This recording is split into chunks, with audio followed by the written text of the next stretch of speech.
গরুটার নাম হচ্ছে রানী। আমরা এটাকে নীলপামারি থেকে সংগ্রহ করেছি। এই গরুটার বৈশিষ্ট্য হচ্ছে যাই ও অন্য গরুর তুলনায় খাবার দাবার একটু কম খায়, এরপর হচ্ছে যাই অন্য গরুর মতো ঝামেলা করে না, ওগুলো তো খুব আদরের একটা গরু। আর ওর খাবার দাবার হচ্ছে যে সকালবেলা 100 গ্রাম দানাদার খাবার, বিকালবেলা 100 গ্রাম দানাদার খাবার, এর মাঝে দুবেলা হয়তো খড় ঘাস কেটে দেয়।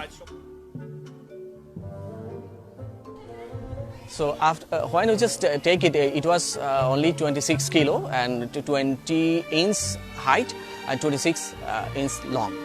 So after that, we thought that this is the very smallest one over the world, and we applied to Guinness World to certify us the very smallest one over the world.